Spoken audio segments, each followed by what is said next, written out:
চাইতে পারবি? তাহলে বলতেছে হ্যাঁ আমি তোমার শর্ত মানতে রাজি আছি। শয়তান বলতেছে শর্ত হলো এটা, তুমি যতক্ষণ পর্যন্ত জান্নাতে না যাবি আর আমি যতক্ষণ পর্যন্ত না বলবো চক্ষু খুলতে ততক্ষণ পর্যন্ত চক্ষু খুলবি না। এখন চক্ষু বন্ধ কর। আবেদ বলছে আচ্ছা তোমার কথা মানতে রাজি আছি, চক্ষু বন্ধ করলাম। নিয়ে আসো বোরাক। বোরাক নিয়ে আসছে, বোরাকের উপরে উঠায়। বোরাক মানে কি? মোটা তাজা জঙ্গলি শুকর আছে না, শুকর উঠাইছে এটার পিছনে। যাইতেছে যাইয়া বিশাল একটা টয়লেটের টাঙ্কি, ঢাকনাটা জায়গাইছে, জায়গায় ফালাইছে ভিতরে। এখন বলে ও আল্লাহর বান্দা দেখ তুই কোন জান্নাতের ভিতরে আসছো। তাকাইয়া দেখে যে দুনিয়ার যত মানুষের পায়খানা সেইখানে হাবুডুবু খাইতেছি। যদি আমরা যদি এইরকম সৈন্য মুসলমান হই আর যদি কিছু জাস্টিফাই না করি তাহলে আপনাকে আমাকে জান্নাত থেকে জাহান্নামে নিয়ে শয়তান পৌঁছাইয়া দেবে। ঠিক না? ঠিক না? এই জন্য আল্লাহ তাআলা চ্যালেঞ্জ দিয়েছেন আম ইয়াকুলুনা ইফতারা কুল ফাতু বিসূরাতিন মিন মিসলি ওয়াদউ মান ইসতাতা'তুম মিন দুনিল্লাহি ইন কুনতুম সাদিকিন। তোমরা যদি সন্দেহ করো এইটা আমার কোরআন না, এটা নবীরা আম্বিয়ারা বানাইছে, তার একটা সূরা নাযিল করে দেখো। এরপর আল্লাহ তাআলা বলেন যদি না পারো তাহলে আরো 10টা সূরা বানাইয়া দেখাও। আল্লাহ তাআলা বলতেছেন একটা কিতাব বানাও, একটা না পারলে একটা সূরা বানাও, একটা সূরা না পারলে 10টা সূরা বানাইয়া দেখাও, যদি তোমরা সত্যবাদী হয়ে থাকো। সত্যবাদী হয়ে থাকো। আল্লাহ তাআলা কি বলছেন? ওহী ছাড়া শিক্ষা ছাড়া কোরআন রচনা করা যায় না। ওহী ছাড়া শিক্ষা ছাড়া কোরআন রচনা করা যায় না।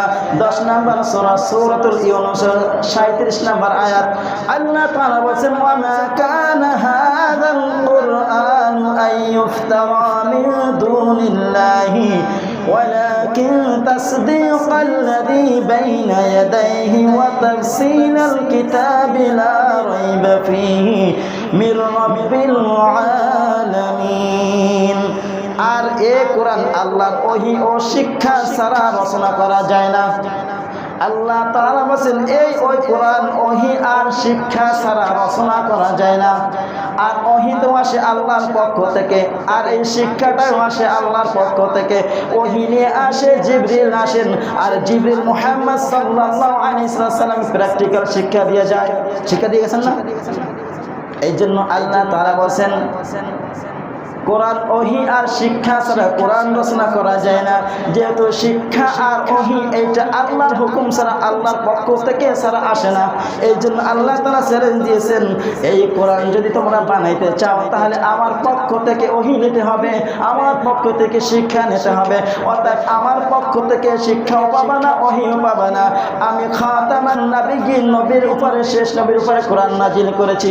এরপরে কোনো নবী আসবে না, রাসূল আসবে না, ওহী এইখানে বন্ধ হয়ে গেছে, এরপরে কোনো ওহী আসবে না। এই জন্য আল্লাহ চ্যালেঞ্জ দিয়েছেন ও বান্দারা শোনো, এই শিক্ষা আর ওহী ছাড়া কোরআন রচনা করা যায় না। 10 নম্বর সূরা সূরাতুল ইউনূসের 38 নম্বর আয়াত আল্লাহ তাআলা বলেন আম ইয়াকুলুনা ইফতারা কুল ফাতু বিসূরাতিন মিসলিহি ওয়াদউ মান ইসতাতা'তুম মিন দুনিল্লাহি ইন কুনতুম সাদিকিন। আম ইয়াকুলুনা ইফতারা, তারা কি একথা বলে পয়গম্বর নিজেরাই কোরআন রচনা করেছে? পয়গম্বর মানে নবীরা নিজেরাই কোরআন তৈরি করেছে, রচনা করেছে। কুল ফাতু বিসূরাতিন মিসলি, বলো তোমাদের এই দোষারোপের ব্যাপারে তোমরা যদি সত্যবাদী হয়ে থাকো তাহলে এর মতো একটি সূরা রচনা করে নিয়ে আসো। তাহলে একটি সূরা রচনা করে নিয়ে আসো। সম্ভব ছিল না, আল্লাহ চ্যালেঞ্জ গ্রহণ করতে পারে না, তখনও পারে না, এখনো পারবে না, কিয়ামত পর্যন্ত কেউ চেষ্টা করলে পারবে? পারবে। কোরআন এটা হলো একটা মুজিজা। কোরআন হলো কি? একটা মুজিজা। আল্লাহ রাব্বুল আলামিন সূরাতুল হুদের 1 নম্বর আয়াতে আল্লাহ তাআলা বলেন আলিফ লাম রা কিতাবুন উহকিমাত আয়াতুহু সুম্মা ফুসসিলাত মিন লাদুন হাকীমিন খাবীর। আলিফ লাম রা এর অর্থ এখন পর্যন্ত কেউই জানে না। জানে? হুরুফে মুকাত্তাআত, হুরুফে মুশাব্বাহাত। একটা বিষয় আল্লাহ তাআলা এটা নিজে দেখে দিয়েছেন। আলিফ লাম মিম, আলিফ লাম রা, আলিফ লাম মিম সাদ, আইন সাদ, ইয়াসিন, তাহা, কাফ হা ইয়া আইন সাদ, এই ধরনের অর্থ একমাত্র আল্লাহ তাআলা কেউ ছাড়া কেউ জানে না। কিতাবুন উহকিমাত আয়াতুহু সুম্মা ফুসসিলাত মিন লাদুন হাকীমিন খাবীর। এই আয়াতগুলো পাকাপোক্ত, আয়াতগুলো পাকাপোক্ত কিতাবের বিস্তারিতভাবে আল্লাহ তাআলা বর্ণনা করে দিয়েছেন। এই জন্য এই কিতাবটা পাকাপোক্ত কিতাব, এর ভিতরে কোনো ভুল নাই, সন্দেহ নাই। আছে? আলিফ লাম মিম যালিকাল কিতাবু লা রাইবা ফীহি, যালিকাল কিতাব এটা এমন একটা কিতাব, লা রাইবা ফীহি যার ভিতরে কোনো সন্দেহ নাই, ভুল নাই। আছে? এখন পর্যন্ত কি ধরতে পারছে? মরিস বুকাইল কোরআনের ভুল ধরতে এসে নিজে মুসলমান হয়ে গেছিলেন না? শুনছি, ইতিহাস শুনছি না? 6 নম্বর সূরা সূরাতুল আনআমের 115 নম্বর আয়াতে আল্লাহ তাআলা বলেন, ওয়া তাম্মাত কালিমাতু রাব্বিকা সিদকান ওয়া আদলা লা মুবাদদিলা লিকালিমাতি ওয়া হুয়াস সামিউল আলীম। সত্যতা ও ইনসাফ নেই, সত্যতা ও ইনসাফের দিক দিয়ে তোমার প্রতিপালকের বাণী হলো পরিপূর্ণ। সত্যতা ও ন্যায় ইনসাফের দিক থেকে তোমার রবের বাণী হলো সর্বপূর্ণ পরিপূর্ণ। আর বাণী পরিবর্তন করার কেউ নাই, আর এই বাণী পরিবর্তন করার মতন কেউ নাই। লা মুবাদদিলা লিকালিমাতি, আমি যেই কোরআনটা নাজিল করেছি সেটা হয়তো পাকাপোক্ত, কোনো ভুল নাই, কোনো সন্দেহ নাই, কোনো ডাউট নাই। আর এই কোরআনকে পরিবর্তন করার মতন কেউ নাই। ওয়া হুয়াস সামিউল আলীম, আর তিনি হলেন সর্বশ্রোতা ও সর্বজ্ঞ। আল্লাহ তাআলার জ্ঞানের উপরে আর কোনো জ্ঞান নাই। আল্লাহ তাআলা তিনি হলেন সর্বজ্ঞ। কোরআন এটা কোনো কাব্য নয়, কোরআন এটা কোনো মানুষের কোনো বানানো কিতাব নাই। সূরাতুল সাজদার 57 আয়াতে আল্লাহ তাআলা বলেন, ফালা তা'লামু নাফসুম মা উখফিয়া লাহুম মিন কুররাতি আ'য়ুন জাযাআন বিমা কানু ইয়া'মালুন।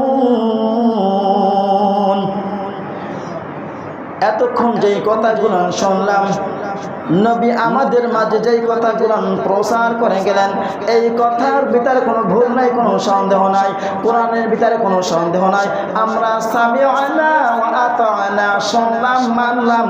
যারা এই কোরআনকে বিশ্বাস করলো, নবীকে বিশ্বাস করলো, আল্লাহর উপর ঈমান আনলো, আল্লাহ তাদেরকে একটা ঘোষণা দিয়েছেন, ফালা তা'লামু নাফসুম মা উখফিয়া লাহুম মিন কুররাতি আ'য়ুন জাযাআন বিমা কানু ইয়া'মালুন। ফালা তা'লামু নাফসুম মা উখফিয়া লাহুম, কেউ জানে না তাদের জন্য নয়ন প্রতিকার, নয়ন জুড়ানো কি এমন একটা শান্তির জায়গা আল্লাহ তাআলা আমাদের জন্য নির্ধারণ করে রেখেছেন, কেউই জানে না। জান্নাতে কি আছে সবকিছু আমরা জানি, শুধু কোরআনে যতটুকু বর্ণনা করা হয়েছে ততটুকু ছাড়া আমরা কিছুই জানি না। এই জন্য এই কথাগুলো যারা মানবে, এই কথার উপর যারা আমল করবে, আল্লাহর উপর ঈমান আনবে, নবীর উপর ঈমান আনবে, হাসরের উপর ঈমান আনবে, কিয়ামতের উপর ঈমান আনবে, জান্নাত জাহান্নাম না দেখে যারা বিশ্বাস করবে, আল্লাহ তাআলা তাদের জন্য অফুরন্ত নয়ন জুড়ানো একটা শান্তির আরাম আয়েশের একটা জায়গা রেখেছেন। তার নাম কি? জান্নাত। তার নাম কি? জান্নাত। এখন জান্নাতে কি আছে আল্লাহ তাআলা একটু বলে দিয়েছেন। 43 নম্বর সূরা সূরাতুল যুখরুফের 71 নম্বর আয়াত আল্লাহ তাআলা বলেন, ওয়াফিহা মা তাশতাহিহিল আনফুস ওয়া তালাজ্জুল আ'য়ুন ওয়া আনতুম ফিহা খালিদুন। ওয়াফিহা মা তাশতাহিহিল আনফুস, আল্লাহ তাআলা বলেন ওখানে এমন কিছু আছে, এমন কিছু আছে তোমার মনে যা চাইবে সেই জিনিসটা তুমি ওখানে পাবা। খালিদুন, আর তুমি চিরস্থায়ীভাবে ওখানে প্রবেশ করবে, আর কখনো বের হবে না। জান্নাতে যাইয়া যা চাবা তা পাবা, তোমার মনে যা চাই তা তুমি পাবা। আল্লাহ তাআলার ওয়াদা, আল্লাহ তাআলার ওয়াদা, আল্লাহ তাআলার ওয়াদার কোনো বরখেলাপ আছে? আছে? নাই। আল্লাহ তাআলা আমাদের জন্য সৃষ্টি করেছেন, আমাকে আপনাকে সৃষ্টি করেছেন জাহান্নামে যাওয়ার জন্য? বলেন, কোন সন্তান, বাবা মা চায় সন্তান বিপদে পড়ুক? চায়? বাবা মার সাথে অবৈধ ব্যবহার করে, অকথ্য গালাগালি করে, তারপরও একবারে আল্লাহ তাআলা নাফরমান বান্দা, মা বাবার অনিষ্ট, মা বাবার বদদোয়া করে, মাঝে মাঝে করে না? করার পরেও যদি এই ছেলে সন্তান যদি বিপদে পড়ে, মা বাবা দৌড় দিয়ে যায় না? কথা বলে না? যায়। তার যেহেতু আল্লাহ তাআলার মায়া 100 ভাগ করছেন, তার 99 ভাগ মায়া আল্লাহ নিজে রেখে দিয়েছেন, 1 ভাগ মায়া তার আশরাফুল মাখলুকাত, অর্থাৎ সমস্ত মাখলুকের ভিতর 1 ভাগ মায়া বন্টন করে দিয়েছেন। সেই 1 ভাগ মায়ার মহব্বতের কারণে মা বাবা ছেলে সন্তানের জন্য জীবন দিয়ে বাজি রাখা তারপর ছেলে সন্তানের হায়াত কামনা করে, করে না? করে না? একটা ঘরের ভিতরে যদি আগুন লাগিয়া যায় আর ওই ঘরের ভিতরে যদি কোনো সন্তান থাকে, মা যতই বদমেজাজি হোক না কেন, যত রাগী হোক না কেন, যত মায়া কম হোক না কেন, সন্তান যদি ওই ঘরের ভিতরে থাকে আর মা যদি দেখে যে ঘরের আগুন লাগছে, মা ওখানে বসে থাকবে না, নিজে বাঁচবে কি বাঁচবে না ওদিকে না তাকাইয়া সন্তানকে আনার চেষ্টা করবে না? কথা বলে না? করবে না? তার একটু মায়ার বাতাস পাইয়া যদি মা যদি সন্তানের জন্য জীবন দিতে পারে, আর আমার রব 99 ভাগ মায়া রাখা তার বান্দাদেরকে কিভাবে জাহান্নামে দেবে? বলেন, জাহান্নামে কেন দেবে?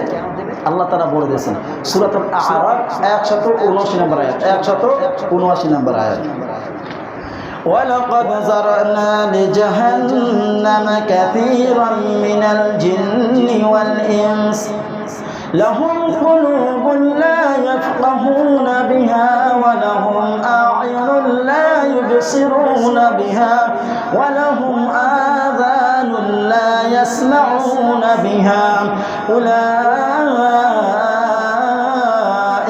كالأنعام بل هم أضل أولئك هم الغافلون الله أكبر وَلَقَدْ ذَرَأْنَا لِجَهَنَّمَ كَثِيرًا مِنَ الْجِنِّ وَالْإِنسِ একটু আগে আল্লাহ তাআলা বলেন সমস্ত জিন আর মানুষ সবাই যদি একত্র হয় এরকম একটা কোরআন নাযিল করতে পারবে না। আল্লাহ তাআলা এখানে বলেন আমি অনেক লোক, অনেক জিনকে আমি জাহান্নামে দেওয়ার জন্য নির্ধারণ করেছি। তারা কারা? লাহুম কুলুবুন লা ইয়াফকাহুনা বিহা, যাদের অন্তর আছে অন্তর দ্বারা উপলব্ধি করতে পারে না। ওয়া লাহুম আ'ইনুন লা ইউবসিরুনা বিহা, যাদের চোখ আছে ভালো কিছু দেখে না। ওয়ালাহুম আযানুন লা ইয়াসমাউনা বিহা, যাদের কান আছে কান দ্বারা ভালো কিছু শোনে না, শ্রবণ করে না। এই সমস্ত লোক হলো জাহান্নামের জন্য নির্ধারণ করে রেখেছেন। পাইলাম 3 শ্রেণীর লোক, 5 শ্রেণীর লোক, 3 শ্রেণীর লোক এই জাহান্নামে দেওয়ার জন্য আল্লাহ তাআলা বানিয়ে রেখেছেন। এখন আমরা নবীকে কেমন মানব? নবী আমাদের মাঝে কোরআন দিয়ে গেছেন, আল্লাহ ওহীর মাধ্যমে জিবরাইল কাছে দিয়েছেন, জিবরাইল আয়েশা নবীর কাছে দিয়েছেন। এখন নবীকে কেমন মানব? নবীকে কেমন মানতে হবে একটা ঘটনা বলি।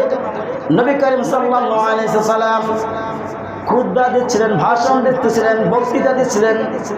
তখন 2 জন লোক মসজিদের ভিতরে বসে কথা বলতেছিলেন। তখন নবীজি বলেন চুপ, বসে পড়ো, চুপ থাকো, বসে পড়ো। নবীজি কথা শেষ করলেন, সালাত আদায় করা শেষ করলেন, সবাই চলে যাচ্ছেন। একজন লোককে দেখলেন বারান্দা মসজিদের বাহিরের পাশে বসে আছে।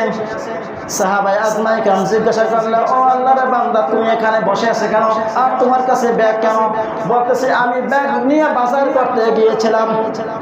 মসজিদের ভিতরে শুনতেছি তিনি আলোচনা করতেছে, আমার কানে কণ্ঠ ভেসে আসলো মুহাম্মদ সাল্লাল্লাহু আলাইহি ওয়াসাল্লাম, তিনি কথা বলতেছেন। তিনি বলেন চুপ, বসে থাকো। আমি কোনো কথা না বলে এখানে বসে পড়লাম। সাহাবায়ে আজমায়ে কেরাম বলেন, ও বান্দা শোনো, মসজিদের ভিতরে 2 ব্যক্তি কথা বলতেছিল, নবীজি কথা খুতবা দিচ্ছিল।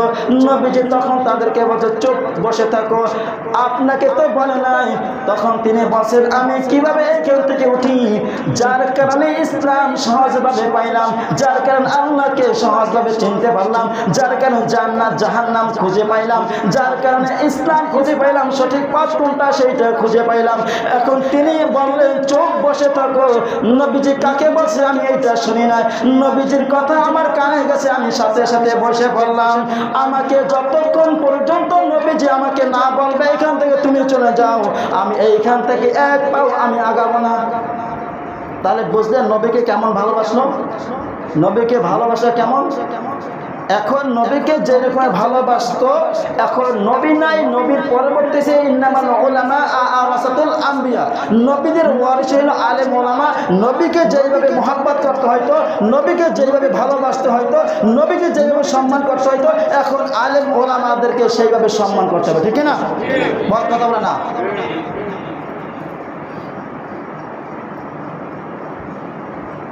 আলেম ওলামা এরা আছে বিধায় এখন আল্লাহ তাআলা পৃথিবীটাকে বাঁচাই রাখছেন। আল্লাহ তাআলা এখন ওই দুনিয়াটা টিকায় রাখছেন। নবীজি বলছেন ততক্ষণ পর্যন্ত কিয়ামত হবে না যতক্ষণ পর্যন্ত আল্লাহওয়ালা লোক একজন না থাকবে দুনিয়ায়। সব চলে যাবে, তখন কিয়ামত সংগঠিত হবে। আর এখনো বোঝা যায় আল্লাহওয়ালা লোক আছে বিধায় আল্লাহ তাআলা দুনিয়াটা টিকায় রাখছে, ঠিক না? কথা বলে না। এখন আল্লাহওয়ালা আলেম বলতে কি শুধু মাদ্রাসার শিক্ষক আর মসজিদের ইমাম মুয়াজ্জিন এটা? কথা বলে না। স্কুলের ভিতরে আল্লাহওয়ালা লোক আছে না? আছে না? কলেজের ভিতরে এমন লোক আছে না পাগড়ি বাইদা ক্লাস করে, পাগড়ি বাইদা ক্লাস করায়, আছে না এরকম? তাহলে কি আমরা ভুল ধারণার ভিতরে ছিলাম? এখন এই ভুল ধারণা এটা বুঝতে হবে যে শুধু আলেম ওলামা মাদ্রাসার মসজিদে নয়, সব জায়গায় ছড়াই আছে। তবে যারা কোরআন হাদিস জ্ঞান অর্জন করতে পারে তারা প্রকৃত আলেম, ঠিক না? ঠিক না? কথা বললে বলা যায়, সময়ের অভাব তাই বলা যায় না। এক মিনিটে একটা ঘটনা বলি।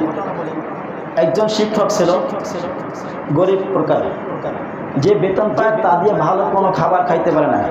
ছেলে একদিন ছোট বাচ্চা বসে আব্বা রুই মাছ খাবো। কি মাছ খাবো? রুই মাছ খাবো। আনাম রুই মাছ কেনার মতো ক্ষমতা নাই। প্রথমে একদিন আনছে ল্যাংচা কাইটা অল্প নিয়ে আসে। ছেলে জিজ্ঞাসা করছে আব্বু এটা কি মাছ? বসে রুই মাছ। ছেলে বুঝছে এটা রুই মাছ। আর একদিন চিন্তা করলো যে ছেলে তো রুই মাছ খেতেছে, তো মাথাটা নিয়ে যায়। এইবার মাথাটা নিয়ে গেছে। মাথাটা নেওয়ার পরে সন্তান জিজ্ঞাসা করছে বাবা এটা কি? বসে রুই মাছ। ল্যাংচা নিছে, মাজা নিছে, মাথা নিছে, বুঝছে রুই মাছ। এরপরে একদিন চিন্তা করলো ল্যাংচাও খাইলাম, মাথাও খাইলাম, এখন একটু মাছের ডুলি, এখন মাছ বরাবর যেটা ওইটা নিছে। পরে সন্তান জিজ্ঞাসা করলো বাবা এইটা কি? বসে রুই মাছ। তাহলে সন্তান মনে করছে ল্যাংচা সেটাও রুই মাছ, মাথাও সেটাও রুই মাছ, মাঝখানে ডু সেটাও রুই মাছ। এখন ওই যে টিচার একদিন বোনাস পাইছে, বোনাস করার পরে একটু টাকা বেশি হয়েছে, তখন একটা আনাম একটা রুই মাছ নিয়ে গেছে। কি নিয়ে গেছে? আনাম একটা রুই মাছ নিয়ে গেছে। সন্তান জিজ্ঞাসা করলো বাবা এটা কি মাছ? বাবা বলতেছে বাবা এটা রুই মাছ। সন্তান বলছে বাবা আমি তো জানি রুই মাছ হয়েছে ল্যাংচা, আমি জানি রুই মাছ হয়েছে মাথা, আমি জানি রুই মাছ হয়েছে মাছের রুই মাছ। এই আনাম যে রুই মাছ সেটা তো আমি জানি না। আমাদের অভ্যাস, আমাদের এইটা হইলে এইরকমের, ইমানটা হইলে এইরকমের। এক আলেমে একটু মাথার দিক দিয়ে বলে আলেম ফতুয়া দেয়, আরেক আলেমে ফতুয়া দেয় ল্যাংচা, আরেক আলেমে ফতুয়া দেয় মানজা। তাহলে ল্যাংচা মানজার কথা এইগুলাই একটা কি হয়ে যায়? হিজিবিজি হয়ে যায়। এই হিজিবিজি থেকে, এই সমস্ত ফেতনা থেকে বাঁচার জন্য আমার আপনার বাঁচতে হইলে পড়তে হবে কি?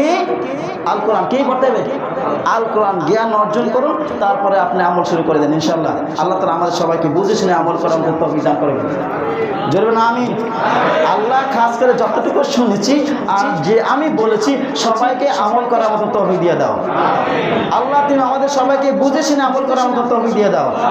যারা বুঝছে ভালো করছে, যারা বুঝে না তারাও ভালো করছে, আর যারা ভুল করছে তারা ভেজালের ভিতরে আছে, ঠিক না? বুঝছেন ভালো, বুঝেন না তাও ভালো, কিন্তু ভুল বুঝলে এইটা নিয়ে সমস্যা আছে কি আছে না? আছে না? আর এই ভুল বোঝার কারণে পিছনে লাগালাগি আছে না? সবুল করি মুনাফিক ভুল বুঝতে করে, ঠিক না? এই সবুল করার মুনাফিক থেকে আল্লাহ তাআলা সবাইকে বাঁচাও। ধরুন আমিন আমিন আমিন বললে আল্লাহ তাআলা কবুল করবেন ইনশাআল্লাহ। ওয়া আখিরু দাওয়ানা আলহামদুলিল্লাহি রাব্বিল আলামিন। আসসালামু আলাইকুম।